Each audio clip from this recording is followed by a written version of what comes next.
कंचन और वियान की हाल में ही लव मैरिज हुई थी। कंचन धनंजय चौहान की इकलौती बेटी थी और धनंजय चौहान ये वो नाम है जो इंडिया के टॉप अमीर लोगों में शामिल था।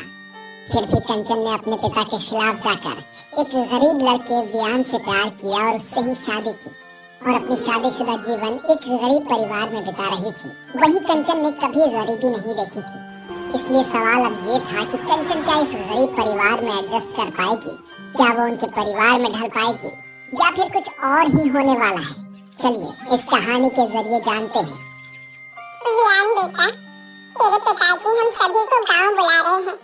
कह रहे थे कि शहर में तुम काफी सालों तक रह लिए, कम से कम एक बार गांव तो आकर घूम जाओ। यहाँ की हरियाली, यहाँ की मिट्टी से कम साल में एक बार तो रूबरू हो। माँ पिताजी का कहना तो ठीक ही है, लेकिन सारा काम काज छोड़कर गांव जाना ये थोड़ा मुश्किल सा लग रहा है। अरे भैया, साल में हमें कम से कम एक बार तो गांव जाना ही चाहिए। और वैसे भी वो हमारी मातृभूमि है, हमें भूलना नहीं चाहिए। पर तुम सब समझने की कोशिश तो करो, वहाँ जाना इतना भी आसान नहीं है। आने जाने का खर्चा, ऊपर से ट्रेन का सफर बहुत मुश्किल होता है। वियान ने अभी इतना बोला ही था कि तभी उसकी पत्नी कंचन बीच में बोल पड़ती है। वियान जी, सासू माँ और निशा जी बिल्कुल ठीक कह रही है, हमें कम से कम एक बार तो गांव जाना चाहिए। लेकिन अभी आपने ये ट्रेन का सफर, ये आपने क्या बोला, मुझे कुछ समझ में नहीं आया। अरे कंचन, ट्रेन का सफर मतलब हम गांव ट्रेन से जाएंगे। जैसे तुम विदेश में पढ़ने के लिए फ्लाइट से गई थी ना, वैसे ही हम अपने गांव और गांव से शहर ट्रेन से आते जाते हैं। शायद तुमने कभी ट्रेन में सफर किया भी नहीं होगा। बिल्कुल भी नहीं, मैंने तो आज पहली बार नाम सुना है। अब तो मुझे और भी ज्यादा क्यूरियोसिटी हो रही है ट्रेन को देखने का और इसमें सफर करने का, कि आखिर वो कैसा होता है। अगर तुम कहो तो हम गांव चले, मेरा भी गांव घूमने का मन कर रहा है, क्योंकि मैंने कभी गांव भी नहीं देखा। ये बेटा, अब तो बहू ने भी गांव जाने का मन बना लिया, अब तो मान जा। हाँ ना भैया, प्लीज प्लीज प्लीज, आप हमें गांव लेकर चलिए ना, मुझे पिताजी से भी मिले कई महीने हो गए। ठीक है बाबा, ठीक है, हम सभी कल ही गांव के लिए रवाना होंगे। टिकट बुक कर लेता हूँ अभी, ठीक है? याहू भैया, थैंक यू सो मच। भाभी, भाभी हम सभी गांव जाएंगे, वो भी ट्रेन से, बहुत ही मजा आने वाला है। सच में क्या निशा? हाँ भाभी। इस तरह वियान के हाँ कहने पर सभी के मुंह पर खुशी थी। ऐसे ही अगली सुबह हो जाती है और सभी रेलवे स्टेशन पहुंच जाते हैं। निशा, ये क्या, यहाँ तो कुछ भी नहीं है। भाभी, अभी तो ट्रेन आई नहीं है, अभी तो ट्रेन हॉर्न बजाते हुए हमारे पास आएगी और हम उसमें बैठेंगे। वो छुप छुप छुप छुप करते हुए आगे बढ़ेगी। और भाभी, सबसे मजेदार बात ये है कि हम सीट पर बैठकर तरह तरह की जगह देखेंगे, ठंडी ठंडी हवाएं आएंगी। सच में मेरा तो सोचकर ही मन खुश हो जा रहा है। हाँ, मेरा भी तुम्हारी बातों से। ऐसे ही ननद भाभी एक दूसरे से बात कर रही थी कि तभी कुछ देर में ट्रेन स्टेशन पर आ जाती है और वो सभी ट्रेन में अपने अपने सीट पर जाकर बैठ जाते हैं। माँ, कंचन, निशा, आप सभी सही से बैठ गए हो ना? हाँ भैया, अब आप भी आराम से बैठ जाइए। ये देखिए, ट्रेन भी चलने लगी। अरे वाह, याहू, मजा आ गया। अरे बस भी करो। वियान जी, माँ जी, निशा, सच में ट्रेन में सफर करने से तो बड़ा ही मजा आ रहा है। मैंने अपने जीवन में ऐसा रोमांच से भरा कभी ट्रैवल नहीं किया। मैं तो बस फ्लाइट से आती और जाती थी, लेकिन सफर का मजा क्या होता है, आज मुझे इस ट्रेन में बैठकर पता चला। ये ठंडी ठंडी हवाएं और खुशनुमा एहसास। भाभी, अगर आप कहें तो हम इस सफर को और भी मजेदार बना दें। वो कैसे निशा? अंताक्षरी खेलकर। और कैसे? बहुत ही मजा आएगा।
कंचन सैड सॉन्ग यार, ये तो दिल को ही छू गया। मतलब ये तो वही हाल हो गया कि बिन बेवफाई के अरिजीत सिंह के गाने सुन रहा हूँ मैं।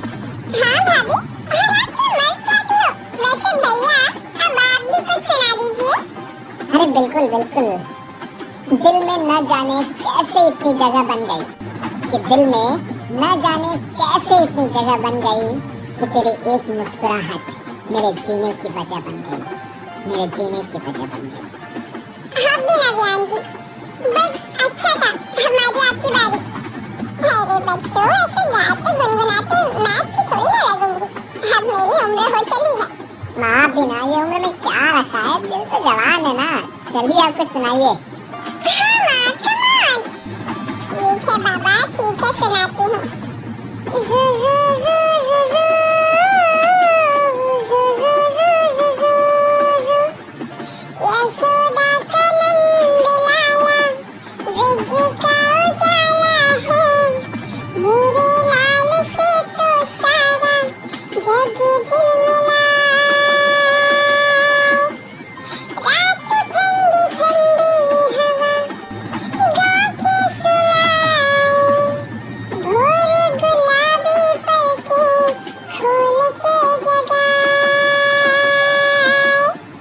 जू जू जू जू जू, जू जू जू जू जू। माँ जी, mind blowing, बहुत अच्छा गाती हैं आप। हाँ माँ, भाभी ने बिल्कुल सही कहा। आपने तो हम सभी को फेल कर दिया। अरे बस भी करो। ऐसे ही यशोदा का पूरा परिवार गाते गुनगुनाते ट्रेन के सफर का लुत्फ उठा रहा था। कुछ देर बाद ट्रेन में सामान बेचने वाले कुछ लोग चढ़ जाते हैं। ए समोसे गरम, समोसे समोसे, एकदम समोसे गरम। साहब जी समोसे चाहिए आपको? एकदम गर्मा गर्म ताजा अभी लेकर आ रहा हूँ। 20 रुपए के 2 हैं। अच्छा 20 रुपए के 2? बड़े सस्ते हैं। व्यान जी, ये समोसा क्या होता है? Samosa means Ri Sol. ओह, ठीक है, फिर आप सभी के लिए 2-2 करवा लीजिए, क्योंकि मुझे भूख भी लगी है। ठीक है भाई साहब, 8 समोसे कर दीजिए और ये लीजिए पैसे। इस तरह ज्ञान समोसे खरीद कर सभी को दे देता है और वो सभी मजे से समोसे खाते हैं। इसी तरह ट्रेन अपनी रफ्तार से चल रही थी। कभी ट्रेन में चने वाला आता तो वो सभी चने खाते, तो कभी कुछ और तो कभी कुछ और। सच में एक चीज तो माननी पड़ेगी कि फ्लाइट में ट्रैवल करने से अच्छा है कि हम ट्रेन से ही सफर करें, क्योंकि इसका मजा दूसरी किसी भी व्हीकल से सफर करने में नहीं मिलेगा। ठंडी ठंडी हवाएं और फैमिली के साथ इतना अच्छा टाइम स्पेंड करना। हाँ भाभी, हम तो अक्सर ट्रेन में सफर करते हैं और मुझे ट्रेन में सफर करना बहुत ही अच्छा लगता है। भाभी, वो देखिए चाय वाला आ रहा है। ए चाय वाला, चाय चाय चाय गरम चाय, स्पेशल चाय, अदरक वाली, इलायची वाली चाय। ए चाय। व्यान जी, हमें चाय पीना है। ठीक है भाई साहब, एक काम कीजिए, 4 चाय दे दीजिए और ये लीजिए पैसे। जी साहब जी। इस प्रकार वो चाय वाला चाय देकर आगे चला जाता है। वाह, ट्रेन में तो चाय पीने का मजा ही अलग आ रहा है। सच में मेरी लाइफ की बेस्ट जर्नी है। बहू, मुझे खुशी है कि तुम हमारे परिवार में ढल गई। मुझे तो बड़ा ही डर लग रहा था कि पता नहीं तुम ट्रेन में सफर कर भी पाओगी या नहीं, लेकिन अब मेरा ये सारा डर खत्म हो गया तुम्हें इस तरह हंसता खिलखिलाता देखकर। माँ जी, आप फिक्र मत कीजिए, स्थिति चाहे कैसी भी हो, मैं अब आप लोगों के साथ ही रहूंगी। कंचन ऐसा कहकर सफर को एंजॉय करती है और पूरी रफ्तार से ट्रेन पूरी रात पटरी पर दौड़ती रहती है और अगली सुबह ट्रेन बियान के गांव के रेलवे स्टेशन पर जाकर रुकती है। ये देखो कंचन, आ गए हम अपने गांव के रेलवे स्टेशन तक। अब यहाँ से हम बैलगाड़ी करेंगे और अपने गांव जाएंगे। क्यों? यहाँ गाड़ियाँ नहीं चलती क्या? नहीं भाभी, यहाँ की सड़क बहुत खराब है ना, इसलिए यहाँ बैलगाड़ी चलती है। अच्छा, लगता है अभी और मजा आना बाकी है। चलिए चलिए, जल्दी चलिए। ऐसा कहकर वो सभी बैलगाड़ी पर बैठ जाते हैं और बैलगाड़ी को भी खूब एंजॉय करते हैं। ऐसे ही कुछ समय बाद वो अपने गांव पहुंच जाते हैं, जहां वियान का पिता हरिराम उन्हें मिलता है। आ गई यशोदा और बच्चों, तुम सब कैसे हो? ठीक से आ गए ना? वियान, कोई समस्या तो नहीं हुई? नहीं पिताजी, हम सब बहुत अच्छे से आ गए। इसके बाद पूरा परिवार अपने गांव के घर में जाता है। इसके बाद अगली सुबह वियान कंचन को अपना पूरा गांव घुमाता है। सच में वियान, गांव की बात ही निराली है। यहाँ की हवा शहर की हवा से काफी अलग है। मेरा मन तो यही कर रहा है कि मैं यही बस जाऊं। अच्छा जी, ऐसी बात है। हाँ बिल्कुल। इसी प्रकार चलते चलते वियान कंचन को कभी अपने गांव के बगीचे दिखाता तो कभी नदी, और इसी तरह से वो दोनों खूब सारी बातें करते। और कंचन ट्रेन के सफर के साथ साथ गांव की सुंदरता को भी देखती है। इस तरह से वो सभी लोग खुशी खुशी रहने लगते हैं।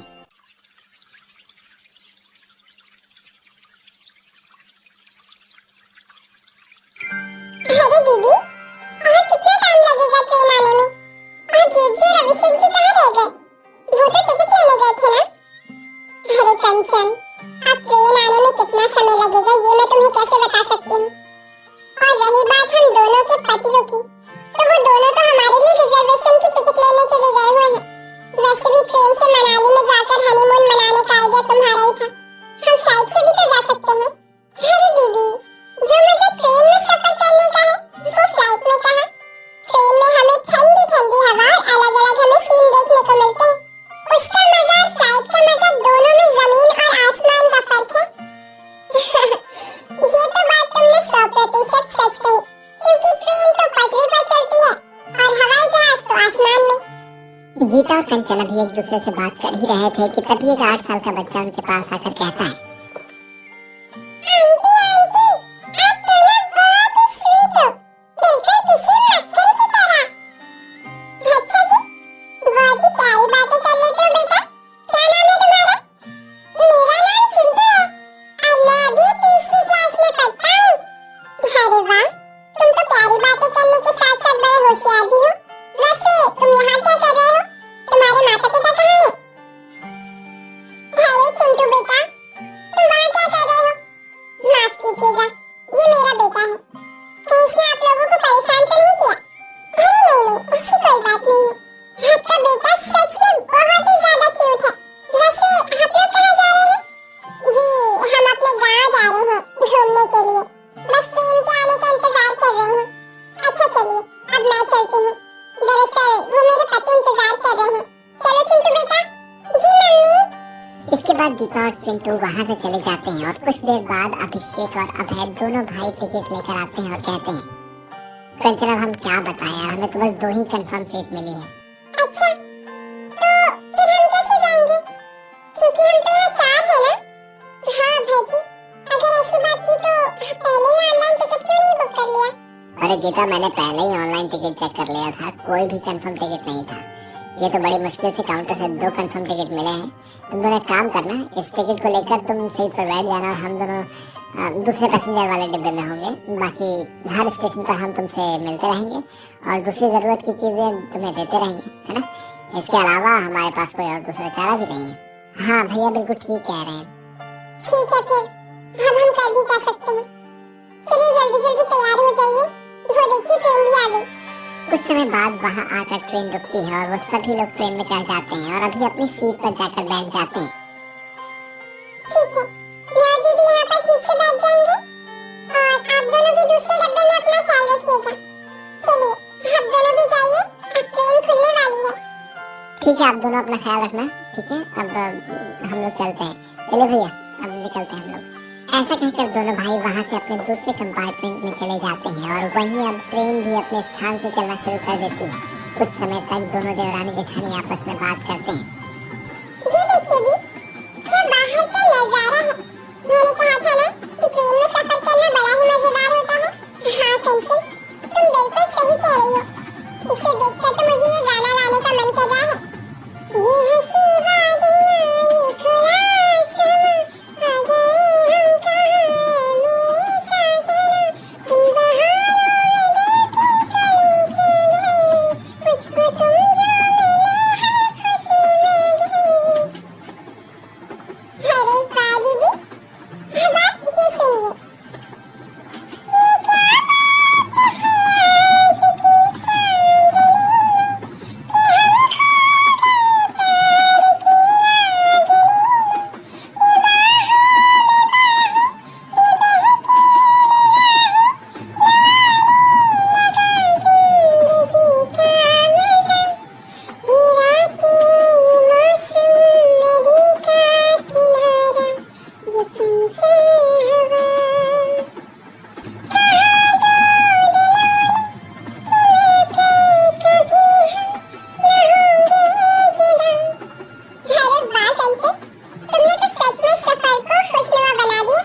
अभी वो दोनों आपस में बात कर ही रही होती हैं कि तभी वहाँ पर एक बूढ़ी औरत आती है और उनके दूसरे वाले सीट पर आकर बैठ जाती है और उसके साथ एक बच्चा भी होता है। अरे बेटा, बहुत लंबा सफर है। क्या मैं यहाँ बैठ सकती हूँ? क्योंकि पूरी ट्रेन भीड़ से खचाखच भरी पड़ी है और मेरा बेटा दूसरे कंपार्टमेंट में चढ़ गया है और अगले स्टेशन पर आएगा तो मैं उसके साथ चली जाऊंगी। जी जी, चलिए अम्मा जी, आप यहाँ पर बैठ सकती हैं। बहुत बहुत शुक्रिया बेटिया। तभी कंचन और गीता की नजर उस बच्चे पर जाती है और वो देखती है कि उस बच्चे को बिल्कुल भी होश नहीं होता है। उस बच्चे को देखकर उन्हें याद आता है कि ये तो वही बच्चा है जो उन्हें रेलवे स्टेशन पर मिला था। कंचन, तुम्हें यहाँ पर कुछ गड़बड़ दिख रही है क्या? क्या दीदी? कंचन, ये तो वही बच्चा है ना जो हमें रेलवे स्टेशन पर मिला था? हाँ दीदी, ये तो चिंटू है। और ये यहाँ कैसे? इसकी माँ कहाँ है?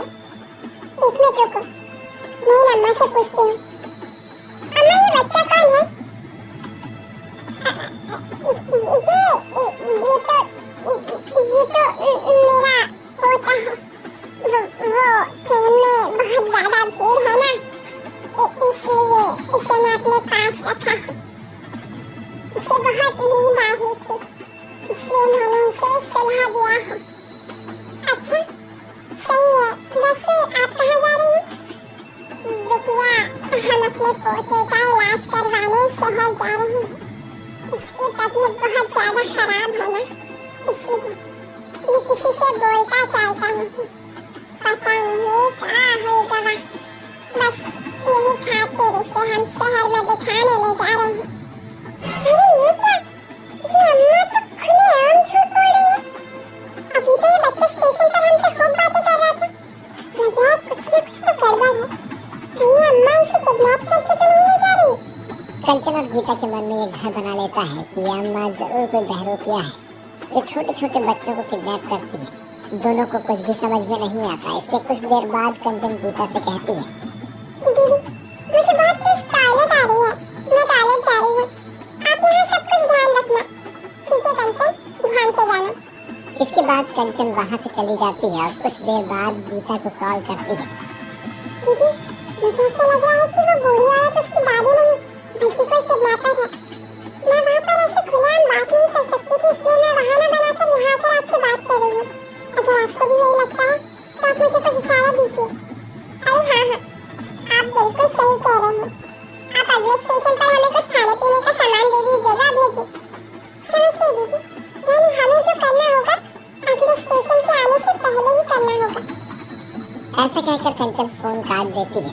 ऐसे ही कुछ समय बाद कंचन दोबारा से अपनी सीट पर आकर बैठ जाती है। तो हो गया जो करने गई थी कंचन? हाँ दीदी, हो गया। हाँ, टॉयलेट में काफी भीड़ लगी थी, इसलिए इतना टाइम लग गया। ऐसे ही गीता और कंचन उस बूढ़ी औरत को अपनी बातों में फंसाए रखती है और वही तेज रफ्तार से ट्रेन भी अपने गंतव्य की ओर बढ़ रही थी। कुछ देर बाद वहाँ एक आदमी आता है और उस बूढ़ी औरत से कहता है, अरे माँ चलो, अगला स्टेशन आने वाला है, हमें वहीं उतरना है। ठीक है बेटा। और हाँ माँ, आपने अपने पोते को ये दवा तो दे दिए थे ना? अगर आपने नहीं दिया होगा तो वो फिर से रोने लगेगा। हाँ हाँ बेटा, दे दिया है। गीता और कंचन उन दोनों की बातें बड़ी ही ध्यान से सुनकर समझ रही थी। कुछ देर बाद स्टेशन आ जाता है और वो बूढ़ी औरत और आदमी उस बच्चे को लेकर जाने लगते हैं। तभी वहाँ पर अभय और अभिषेक पुलिस वालों को अपने साथ लेकर आ जाते हैं। पकड़ लीजिए इंस्पेक्टर, यही है वो दोनों। अरे ये क्या? अरे हमें छोड़ दीजिए, हमने कुछ नहीं किया है। तुम दोनों ने कुछ नहीं किया है, हाँ? तुमने आज तक न जाने कितने बच्चों को किडनैप किया है, ट्रेन और रेलवे स्टेशन से, और उन्हें अपने साथ ले जाकर अलग अलग जगह पर उनसे भीख मंगवाते हो, और तुम कह रहे हो कि तुमने कुछ भी नहीं किया है, हाँ? हमें तुम दोनों की तो बहुत दिनों से तलाश थी और आज ये इंतजार खत्म हुआ। थैंक यू गीता जी, कंचन जी, आप दोनों के साहस और चतुराई से आज ये शातिर अपराधी पकड़े गए हैं। बाकी आप इस बच्चे की फिक्र मत कीजिए, ये बच्चा हम इनके माता पिता तक बहुत सही सलामत से लौटा देंगे। अरे आंटी, आप दोनों की वजह से आज मैं दादा आंटी से बच गया। थैंक यू आंटी, आप दोनों का। मैं नहीं सोना चिंटू, ऐसा कहने के बाद वो पुलिस वाला उन दोनों अपराधियों को और चिंटू को अपने साथ ले जाता है। सच में तुम दोनों तो बहुत ही साहसी हो। ये तो मानना पड़ेगा भैया, अगर कंचन ने हमें फोन करके हमें इस बारे में बताया नहीं होता और गीता भाभी ने इस सिचुएशन को सही से संभाला नहीं होता तो शायद हम भी उनकी कोई मदद नहीं कर पाते। भैया हम सच में बहुत खुशकिस्मत है कि हमें इन जैसी पत्नी मिली। बस आप ज्यादा मस्का मत लगाइए। हाँ, सही कहा कंचन ने। इस तरह से दोबारा गीता, कंचन, अभय और अभिषेक अपनी हनीमून के लिए हंसी खुशी मनाने जाने लगते हैं।